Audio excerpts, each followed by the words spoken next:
올해 첫 주일 예배 찬양을 통해서 영광 올려드리는 우리 기한쌤 찬양대 찬양 진심으로 감사합니다. 우리 모든 성도님들 가운데서도 바로 하나님께서 보여주시는 영광이 가득한 우리 2025년 새해가 되시기를 주님의 이름으로 간절히 축원드립니다. 우리 첫 예배, 올해 첫 예배니까요, 우리 옆에 있는 분들과 함께 우리 이렇게 인사했으면 좋겠습니다. 당신이 계셔서 더 기쁜 한 해의 시작입니다. 우리 함께 인사했으면 좋겠습니다. 여러분이 계셔서 더 기쁜 한 해의 시작입니다. 네, 감사합니다. 네. 자, 아까 생각이 나서 다시 한번 광고 드립니다. 저 아까 신년 기도 제목 꼭 내주시기 바랍니다. 제가 1부 때 광고를 드렸는데 한 사람도 안 내고 가셔서 저 충격을 좀 받았습니다.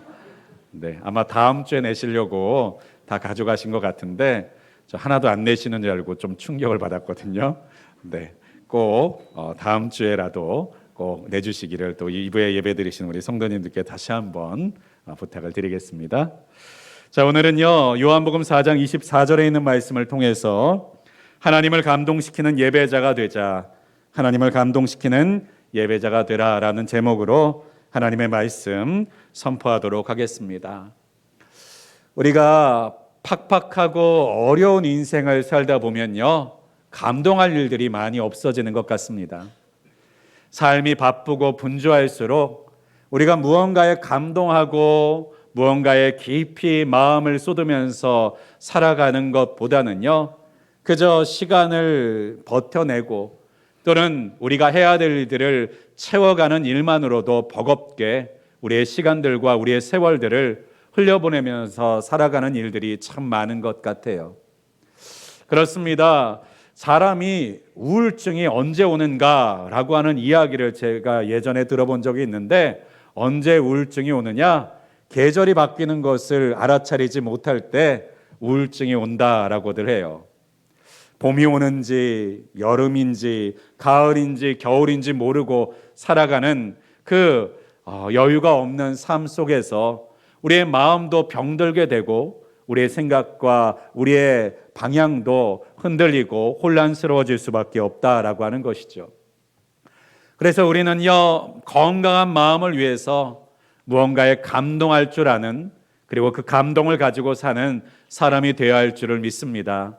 오늘 2025년도요, 하나님께서 우리에게 주시는 아름다운 감동들과 또한 하나님만이 주실 수 있는 기쁨을 누리면서 감동적인 한 해를 사실 수 있기를 주님의 이름으로 간절히 축원드리겠습니다. 특별히 우리가 감동을 받는 것만이 아니라 특별히 올해의 표어는요, 하나님을 감동시키는 예배자가 되라입니다. 하나님을 감동시키는 예배자가 되자라고 하는 뜻입니다. 우리가 과연 어떻게 하나님을 감동시키실 수 있을까요? 여러분, 하나님을 감동시키는 것이 가능할까라고 하는 생각이 들지 않으십니까? 여러분, 우리가 돈이 많아서 하나님을 감동시킬 수 있습니까? 아니면 우리가 세상에 어떤 뛰어난 능력을 가지고 하나님을 감동시킬 수 있는가요? 우리가 돈이 설령 많더라도요, 실력이 뛰어나더라도요, 우리가 가지고 있는 재주가 멋지더라도요, 과연 그것을 가지고 하나님께서 감동하실 수 있을까? 하나님의 크시고 놀라우신 그 능력과 섭리와 소유를 생각해 본다면요, 하나님께서는요, 이 땅 가운데는 어떤 것으로도 놀라실 일이 없으신 분이신 줄 압니다. 그럼에도 불구하고 하나님께서는요, 우리를 향해서 감동할 준비가 되어 계신 분이신 줄 믿으실 수 있기를 바랍니다. 왜 하나님은 부족한 것이 없으신데, 모르는 것이 없으신데 왜 감동하기를 원하실까요? 그것은 하나님께서 우리의 아버지가 되시기 때문입니다. 여러분, 저도 어린 아이가 있죠. 어린 자녀가 있는데요, 여러분, 자녀가 걸어 다니는 것이 감동이 될 수 있다는 사실을 공감하실 수 있을 줄 압니다. 우리 자녀들이요, 밥을 잘 먹는 것만으로도 감동할 수 있다는 사실을 경험해 보신 줄 압니다. 우리의 자녀들이요, 아빠, 엄마라고 말하는 말 한마디가 감동될 수 있다는 것을 경험해 보신 분들이 분명히 있으실 줄 압니다. 여러분, 말하는 게 신기합니까? 걷는 게 신기합니까? 나이 먹으면 당연히 말하는 것이고 걷는 것이지요. 그런데 왜 우리에게 그것이 감동이 될 때가 있습니까? 특별한 관계이기 때문입니다. 그렇습니다. 우리가 누군가의 특별한 관계 가운데 있으면요, 그 사람이 행하는 것, 그 사람이 말하는 것, 그 사람이 우리에게 대하는 행동들이요, 그저 당연한 것이 아니라 감동이 되어진다라고 하는 것입니다. 제가 어렸을 때 저희 큰아들이 한 번은 유치원에서 꽃을 만들어 왔습니다. 지금 생각해 봐도 조잡한 꽃입니다. 그런데요, 그 꽃을 만들어 왔는데 제 마음에 어떠한 것과 바꿀 수 없는 아름다운 선물이었다고 기억합니다. 그 꽃이 같이 있어서 있을까요? 그 종이가 비싼 종이로 만들었기 때문일까요?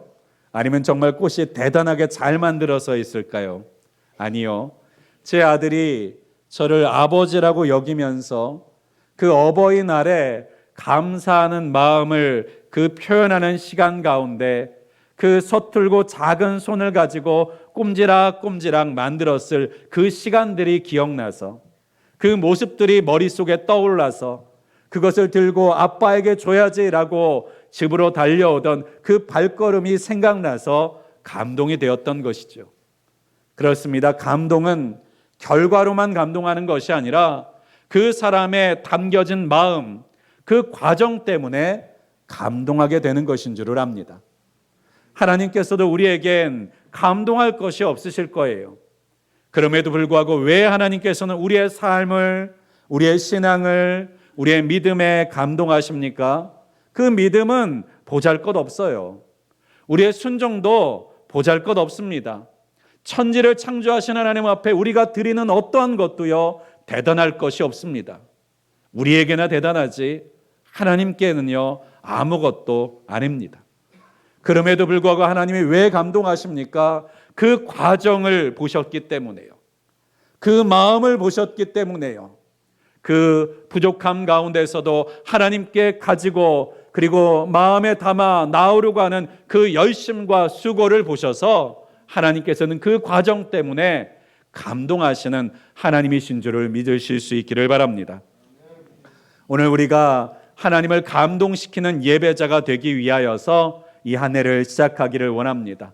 여러분, 하나님을 감동시키는 것이 어떻게 하면 하나님을 감동시킬 수 있을까? 우리가 다시 한번 생각해 보기를 원하는데요.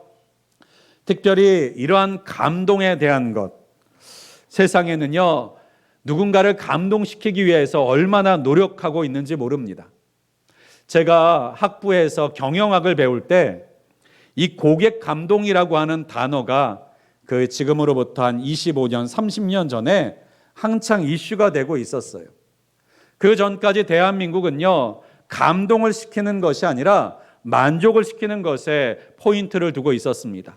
좋은 제품을 만들어서 유용하고 그리고 효율적으로 잘 사용하게끔 만드는, 고객을 만족시키는, 그들의 필요를 만족시키는 일을 위해서 모든 회사들이 열심히 노력하고 수고하고 있었죠.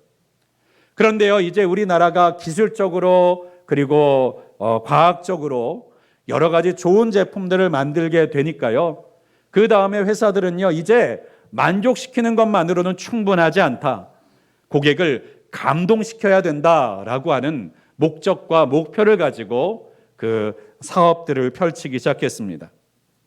그런데 그 가운데서 저희 학과에 한 분이 강사로 오셨는데요. 이분이 어떤 분이셨느냐?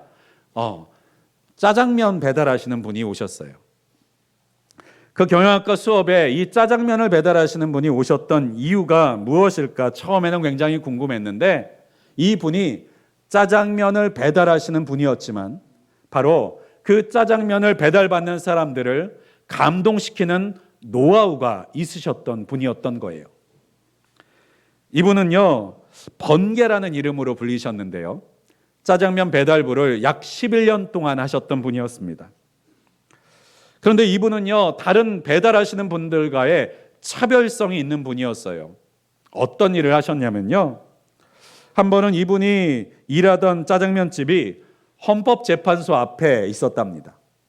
그러니까 헌법재판소에 있는 재판관들이 짜장면이나 음식들을 많이 배달을 시키시더래요. 그런데 이분이 어떤 생각을 했느냐, 이 헌법재판소에는 장관급이 되는 많은 재판관들이 계시는 곳인데 대충 헐렁하게 입고 가는 것은 예의가 아니라고 생각했답니다. 그래서요, 이 헌법재판소에 배달을 할 때는요, 정장을 입고 배달을 했다라고 합니다. 한 분에게 배달을 하더라도 예의를 갖춰서 배달을 하겠다라고 하는 생각을 가졌던 것이죠. 그래서요, 이분은요, 그 헌법재판소에서 양복을 든 철가방이라고 유명하게 되셨다고 합니다. 또 이분은요, 한편으로는요, 짜장면을 비벼주는 서비스를 도입하셨다고 합니다.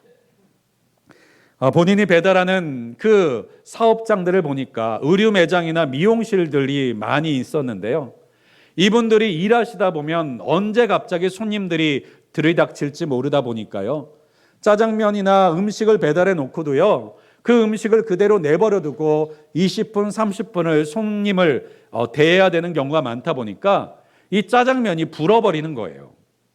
그래서요, 이분이 배달을 가서 상황을 지켜볼 때 이게 바로 드실 수가 없겠다라고 생각이 들면요, 그 짜장면을 열어서요, 비벼놓고 가는 서비스를 해드렸다고 합니다. 어쩌면 여러분 중에서는요, 아니 내가 손대지도 않은 짜장면을 이렇게 비벼놓으면 돼? 라고 불쾌하게 생각하실 수도 있는데요, 여러분, 한 가지 놀라운 팁을 알려드리도록 하겠습니다. 짜장면이 부는 이유는요, 비벼놓지 않았기 때문이라고 합니다. 네, 짜장면을 비벼놓으면요, 시간이 지나도요, 그것이 불거나 불어 터지거나 하지 않는 더 오래 더 맛있게 양념이 배어서 먹을 수 있다라고 해요. 짜장면 얘기하니까 침 넘어가시는 분들이 계신 것 같은데요, 앞으로는 짜장면이 오면 바쁘시다고 그냥 내버려 두지 마시고 일단 비벼 놓으시고 그 다음에 나중에 드시든지 하시기 바랍니다. 그렇습니다. 오랫동안 짜장면집에서 일하시다 보니까 이 짜장면의 원리를 잘 알고 계셔서 그분들이 맛있게 짜장면을 드실 수 있게 비벼놓는 서비스를 하셨다라는 거예요. 이것은요, 그 학교에 근처에 있었던 병원이 있었는데 이 병원의 의사들에게도 이와 같은 서비스를 하셨대요. 의사분들도 어떻습니까? 특히 대학병원이면 언제 호출이 울릴지 모르고 한번 호출이 울려버리면 시켜놓은 짜장면을 손도 대지 못하고 버려야 되는 경우도 많이 있었다고 해요. 그래서 이분도요, 병원에 배달할 때마다 이 짜장면을 그냥 내려놓고만 가는 것이 아니라 당장 드시지 못하고 호출을 받아서 달려나가는 의사들을 보면요, 그것을 비벼놓기 시작했더랍니다. 처음에는 알지 못하는 분들이 왜 내 식사에 손을 대느냐고 화를 내시는 분들도 있었지만 자세하게 설명을 했더니 그 취지와 의도를 알고 감동을 하셔서요, 이 짜장면집의 단골이 되었다는 이야기를 듣게 되었습니다. 그렇습니다. 우리가 배달하시는 분이 할 일이라면 빨리 갖다 주는 것이 다라고 생각할 수밖에 없지 않습니까? 그런데 이분은요, 자신이 하는 일이 그저 음식을 빨리 갖다 드리는 것이 아니라 바로 이 배달을 받는 사람을 기쁘게 해야겠다라고 하는 목적을 가지고 이 일을 했다는 거예요. 어쩌면 그 당시에 누군가는요, 배달부라고 하는 이 직업과 일을 폄하하거나 아무것도 아닌 것처럼 여기는 사람들도 분명히 있을 그 일 가운데서 이분은요, 자신의 일에 대한 자부심을 가지고 어떻게 하면 손님들을 기쁘게 할 수 있을까라고 하는 것들을 항상 머릿속에서 생각하면서 방법을 찾아 나아갔던 것, 그것을 통해서 이분은요, 바로 그 손님들을 감동시켰고 그 감동했던 손님들은요, 다른 많은 짜장면 집들이 있었지만요, 이분이 일하는 짜장면 집에서 짜장면을 많이 시켜 먹었다라고 합니다. 그렇습니다. 우리가 무언가를 할 때 내가 그렇게까지 해야 돼? 라고 하는 생각을 갖게 될 때가 있습니다. 신앙생활도 마찬가지가 아닙니까? 예수 믿는 거 그렇게까지 해야 돼? 예수 믿는 거 그렇게 힘들게 믿어야 돼? 우리가 종종 이러한 생각과 말을 할 때도 있지 않습니까? 또는 무언가 열심히 특심이 돼서 하나님을 섬기고 봉사하고 예배 빠지지 않기 위해서 열심히 우선순위를 들고 예배하는 사람들을 향해서 어떤 분들은 그렇게 말할 때도 있어요. 너만 예수 믿냐? 라고 하는 말이요. 그렇습니다. 때로는 우리는요, 예수 믿는 걸 그렇게까지 해야 돼? 라고 하는 생각으로 하나님을 섬겨 나아갈 때도 있지만요, 우리는요, 해야 될 일이기 때문에 예배하는 것을 넘어서 하나님을 향해 마음을 드리고 하나님을 기쁘시게 하기 위해서, 하나님을 감동시키기 위해서 예배할 줄 아는 그러한 하나님의 사람들이 되실 수 있기를 주님의 이름으로 간절히 축원드립니다. 우리가 왜 감동이 필요합니까? 감동을 받으면 그 사람과의 관계가 달라지기 때문이에요. 여러분, 우리가 무언가 서비스를 받을 때도요, 우리가 기대하던 만큼의 서비스를 받는 것은요, 당연하다고 생각합니다. 우리가 가게에 가서 1,000원짜리 물건을 샀는데 1,000원짜리 물건을 받았다고 해서 그 사람에게 감동하지 않고 감격하지 않아요. 우리는 언제 감격합니까? 예상하지 못한 것을 만나게 되었을 때, 기대하지 못했던 것을 받게 되었을 때 우리는 비로소 감동하게 되는 것이에요. 성경에 있는 말씀들도 마찬가지입니다. 저는 구약과 신약을 잘 보면요, 구약은요, 하나님의 만족에 대한 이야기를 하고 계시는 것 같아요. 왜 만족인지 아십니까? 율법과 계명에 대한 이야기를 하고 계시기 때문입니다. 하나님은요, 율법과 계명을 만들어서 우리에게 말씀하여 주시고 이대로 행하라, 그러면 내가 너희에게 축복할 것이다 라고 말씀하세요. 그런데 여러분, 이 계명들을요, 지켜 나아가는 것을 만족시키는 것으로 끝나는 것이라면요, 우리는 축복을 받는 사람으로서 끝일 것입니다. 관계는 필요 없어요. 그저 그 율법과 말씀을 잘 지키면 복을 받는 것이 아닙니까? 마음이 어떻든, 생각이 어떻든, 억지로 하든, 자원하는 마음으로 하든, 우리가 율법과 계명을 지키는 일은요, 지키는 것 그 자체가 목적인 것입니다. 그래서요, 하나님께서는요, 하나님을 만족시키는 일을 바로 율법과 계명을 잘 지키는 것이라고 말씀하시는 것이 바로 구약에서 우리에게 말씀하고 계시는 가르침이죠. 그런데요, 예수님께서 이 땅에 오셔서 우리를 백성이 아니라 자녀로 삼아주셨다고 말씀하십니다. 그리고 그 자녀에게는요, 만족을 넘어서 하나님을 감동시키는 것이 무엇인지에 대해서 우리 예수님께서는 우리에게 가르쳐주고 계시다는 것을 여러분 아실 수 있기를 바랍니다. 왜 감동에 대한 이야기를 하고 있느냐? 신약 성경에서 예수님께서는요, 하나님을 향한 사랑과 그리고 하나님을 향한 우선순위에 대한 것을 더 강조하고 계시기 때문이에요. 그저 말씀과 율법을 지키는 것으로만 끝이 아니라 그것을 우리의 마음으로, 우리의 중심으로, 우리의 전심으로 어떻게 하나님의 마음을 움직여 나아갈 수 있는지에 대해서 말씀하고 계시다라고 하는 것이죠. 특별히 우리가 신앙생활 가운데 마땅히 해야 될 것을 해 나아가는 것만 신앙생활의 끝이라고 생각하십니까? 아닙니다. 그 이후에 신앙생활에 그 윗단계가 있다는 거예요. 여러분, 우리가 세상을 살아갈 때 법이라는 것을 가지고 살아갑니다.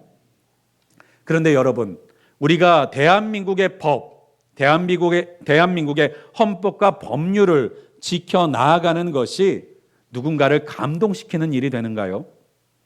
여러분, 만약에 이 사람은 평생 사는 동안에 감옥에 한 번도 안 갔었대, 한 번도 벌금을 낸 적이 없대라고 여러분, 그 사람의 인격에 대해서 감동하신 적이 있으십니까?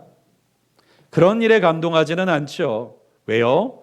그 일을 지키는 것은 당연한 것이고 그것이 지켜져야 되는 것이 가장 일반적이 돼야 되는 일이니까요. 그렇기 때문에 우리는 하나님의 법을 지키는 것으로 하나님을 감동시킬 수 없습니다. 그러면 무엇으로 감동하는가요? 바로 우리가 그 결과물이 아니라 그 과정을 통해서 하나님을 감동시키는 것입니다. 특별히 성경 가운데서는요, 시편 69편 30절에서 31절에 이와 같은 말씀이 있어요. 내가 노래로 하나님의 이름을 찬송하며 감사함으로 하나님을 위대하시다 하리니 이것이 소 곧 뿔과 굽이 있는 황소를 드림보다 여호와를 더욱 기쁘게 함이 될 것이라. 그런 노래도 있죠. 이 내용을 가지고 복음송을 지은 게 있어요. 황소를 드림보다 진정한 노래를 기쁘게 받아주시는 주님, 찬송을 부르며 영원히 섬기리, 주님께 영광을 돌리리. 그래요. 굽이 있는 황소를 드리는 것보다 하나님께서 더 기쁘신 것이 있는데 그것이 무엇이냐? 하나님의 이름을 찬송하며 감사함으로 하나님을 위대하시다 고백하는 것이라고 말합니다. 그런데요, 이게 입으로 말하는 감사와 찬양이 제사 가운데서 가장 큰 것, 가장 비싼 것, 가장 가치 있는 것을 드리는 황소를 드리는 제사보다 정말 더 큰 게 맞을까요? 때로는 우리가 찬양하는 게 이토록 하나님께서 좋아하신다라고만 정의 내려버릴 때가 있지만요, 이 말씀 구절에 그 앞절에 보면요, 이 말씀에 특별한 의미가 담겨져 있습니다. 시편 69편 아까 30절이었죠. 29절에 있는 말씀에 보면요, 이 찬양을 드리는 사람이 누구냐? 오직 나는 가난하고 슬프오니 하나님이여 주의 구원으로 나를 높이소서. 지금 누구의 찬양과 누구의 감사입니까? 가난하고 슬픈 자의 감사와 찬양이라는 거예요. 내가 찬양할 제목이 있어서 감사할 일들이 넘쳐나서 하나님을 찬양하고 감사하는 것이 아니라 나는 지금 슬프고 가난한데 그럼에도 불구하고 하나님께서 나를 기쁘시게 할 것이다, 나를 즐겁게 하실 것이다, 나를 부유하게 하실 것이다 라는 소망을 가지고 하나님께 감사하고 찬양하는 자의 그 말과 그 신앙의 고백이 하나님께서는요, 황소를 드리는 율법상으로 최고의 가치 있는 것을 드리는 어떠한 제사보다도 더 하나님을 감동시키고 기쁘게 하신다라고 말씀하는 것입니다. 그렇습니다. 하나님이 받으실 때 기뻐하시고 감동하시는 것은요, 모든 것을 다 가진 자의 일부가 아닙니다. 오히려 가진 것이 없고 부족한 뿐인 그 사람이 그 작은 것이라도 하나님께 드림으로 인하여서 하나님을 기쁘시게 하고 싶은 그 마음의 열망과 하나님을 사랑하는 그 마음이 세상에 어떠한 큰 것보다도 하나님을 감동시키는 것이라고 말씀하고 계시는 것인 줄을 믿습니다. 그래서 성경 가운데서는 예수님께서 바로 성전 가운데 앉아 계실 때에 과부의 2렙돈을 칭찬하셨던 이유가 거기에 있는 것이 아니었겠습니까? 많은 부유한 자들이 많은 것을 드렸어요. 그러나 그 많은 것을 드리는 가운데서도 예수님께서는요, 그 과부의 2렙돈, 2동전을 드리는 것을 보시면서 이렇게 말씀하십니다. 저 과부가 이 다른 어떤 사람보다 많은 것을 드렸다.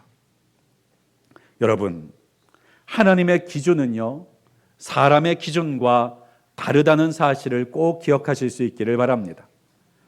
우리는 세상의 기준으로 하나님을 감동시키려고 하면요, 하나님과 어긋나게 되고 하나님과 오해가 생겨나게 될 때가 많이 있습니다. 특별히 오늘 본문 가운데서도 그 하나님을 대하는 자, 하나님을 만나는 자, 하나님을 섬기는 자, 바로 그 하나님을 섬기는 자는 어떻게 섬겨야 되는지에 대해서 오늘 요한복음 24절에 이렇게 말씀하시죠. 하나님은 영이시니 예배하는 자가 영과 진리로 예배할지니라. 하나님이 영이신 줄 우리가 모릅니까? 아니에요. 압니다. 그런데 이 말이 무슨 말입니까? 하나님을 예배하는 자는요, 하나님에 맞게 예배를 해야 된다라고 하는 것입니다. 그 하나님이 어떤 성품과 어떤 성격을 가지신 분인지를 알고 하나님이 원하시는 방식으로 예배해야 된다라고 말씀하고 계시다는 것이에요. 가끔씩 부부가 부부싸움을 하는 경우가 있습니다. 오늘 저기 새로운 부부가 있는데요. 저 부부도 언젠간 싸우게 될 줄 믿습니다. 싸우지 않는 게 중요한 게 아니라 그 싸움을 어떻게 풀어나가느냐가 결혼 생활의 가장 중요한 것이죠. 왜 싸운지를 알아야죠. 그렇습니다. 우리가 부부가 처음 결혼해서 때로는 연애하는 그 연인들이 싸우게 되는 이유 중에 하나가 무엇입니까? 내가 좋아하는 것을 상대방에게 주고 왜 상대방이 기뻐하지 않지? 왜 상대방이 감동하지 않지라고 생각하면서 그 상대방에게 실망하거나 오해하게 되는 문제 때문에 그래요. 예를 들면 나는 닭고기가 너무 좋은데 상대방은 닭고기를 싫어합니다.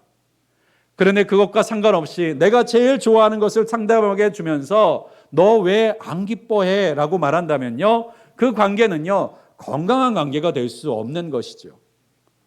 우리가 그 상대방과의 관계 속에서 그 관계를 감동적인 관계, 아름다운 관계로 만들어 나아가기 위해서는요, 내가 좋아하는 것이 중요한 것이 아니라 상대방이 좋아하는 것이 무엇인지를 알고 그 관계를 이어나가는 것이 가장 중요한 방법이라는 것을 우리가 꼭 기억할 수 있었으면 좋겠고, 그것이 바로 지혜라는 사실을 우리가 기억했으면 좋겠습니다. 우리가 하나님과의 관계 속에서도 잊지 말아야 될 것이 무엇입니까? 하나님은 우리가 하는 모든 걸 다 좋아하셔. 아니요. 하나님도 좋아하시는 게 있고 싫어하시는 게 있습니다. 감동하시는 게 있고 만족하시는 게 있다는 거예요. 그러면 우리가 해야 될 일은 무엇입니까?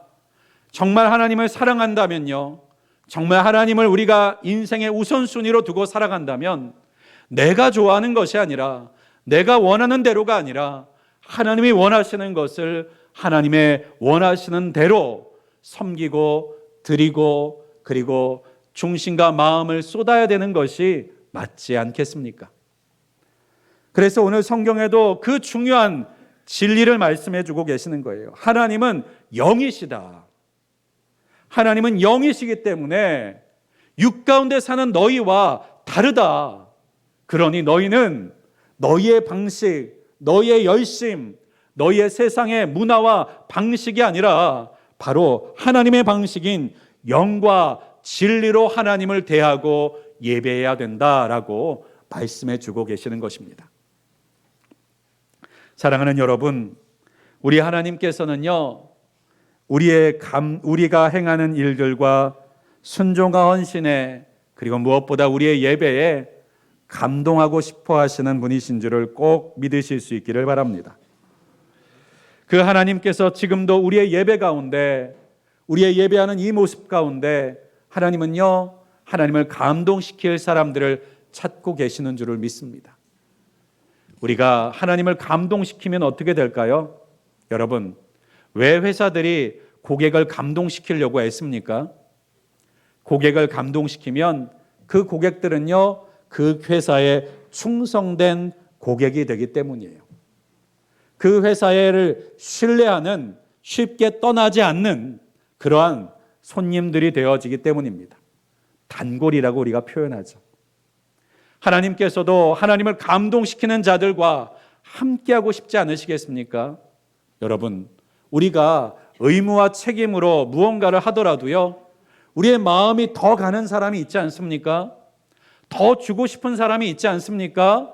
더 잘 대하고 싶은 사람이 있지 않은가요? 병을 고치는 의사라고 할지라도요, 그 사람의 행동과 반응에 따라서 더 신경 써주고 싶은 사람이 있기 마련이고 덜 신경 쓰고 싶은 사람이 있기 마련이고요. 편의점에서 똑같은 물건을 파는 사람들 가운데서도요, 누군가에게는 하나라도 더 챙겨주고 싶은 사람이 있는 법이고, 누군가에게는 물건 그냥 받고 가져가기를, 아무 소리 안 하고 그냥 떠나가기를 원하는 손님들도 있기 마련인 것이듯이, 하나님께서도요, 우리를 사랑하시지만 우리와 더 함께 오래 가까이 하고 싶은 사람들도 있기 마련이고, 하나님의 마음을, 하나님의 생각을 힘들고 어렵게 만드는 사람들도 분명히 있다는 사실을 우리는 기억해야만 합니다. 말씀을 정리하고자 합니다. 올해 우리 2025년 늘빛교회 모든 성도님들께서는 바로 하나님께서 함께 머무르고 싶으신, 하나님의 귀한 일들을 함께 일하고 싶으신, 그리고 하나님께서 그 감동을 계속해서 누리고 싶으셔서 찾으시는 그런 하나님을 감동시키는 예배자들이 되실 수 있기를 주님의 이름으로 간절히 축원드립니다. 해야 될 것만을 하는 사람이 아니라 어떻게 하면 그 마음을 기쁘시게 할까?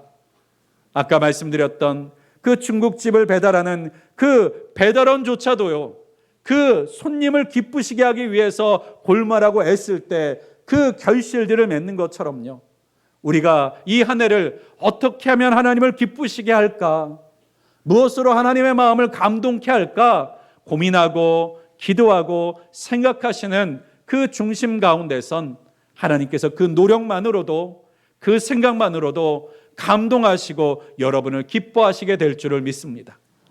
이 일이 무엇보다도 여러분 가운데 있기를 원하는 이유는요, 여러분, 감동하는 대상에게는요 무언가라도 더 해주고 싶지 않습니까? 우리가 매일 하나님 앞에 기도하면서 하나님 이것 좀 주세요, 왜 저거 안 주세요? 라고 수번 수백 번 기도하는 것보다 하나님의 마음을 감동시키시는 예배자가 되실 수만 있다면 하나님께서는요 아끼시는 분이 아니시지 않습니까? 우리를 향해서 말씀하실 줄을 믿습니다. 내가 무엇을 너에게 줄까? 무엇을 내가 너에게 더하여 줄까? 라고 물으실 수밖에 없는 우리의 아버지신 것을 꼭 믿으실 수 있기를 간절히 소망합니다. 하나님께 달라 조르는 신앙이 아니라 하나님께서 먼저 우리에게 무엇을 줄까 물으시는 그러한 하나님을 감동시키는 예배자들이 되실 수 있기를 주님의 이름으로 간절히 축원드리겠습니다. 기도하겠습니다. 전능하시고 분명히 살아계신 하나님 감사합니다. 오늘도 우리 한 해를 시작하는 우리 귀한 성도들과 가정과 우리 교회가 올해 우리의 표현을 따라서 하나님을 감동시키는 예배자, 하나님을 감동시키는 하나님의 사람들이 되기를 마음 가운데 간절히 소망합니다. 주님, 우리가 해야 될 일만을 겨우겨우 해내는 인생이 아니라 하나님의 마음을 움직이는 인생이 되게 하여 주시고, 하나님께서 우리가 무엇인가를 달라라고 간구하지 않아도 내가 이 일을 위해서 무엇을 줄까, 무엇을 채울까 먼저 일하시고 먼저 채우시고 먼저 공급하시는 하나님의 놀라운 은총을 누리는 우리 늘빛 성도들이 되어줄 수 있도록 우리 주님께서 이 말씀, 이 표대로 사는 하나님의 사람들로 만들어 주시옵소서. 이 모든 말씀 우리 주 예수 그리스도의 이름으로 간절히 기도하였습니다. 아멘.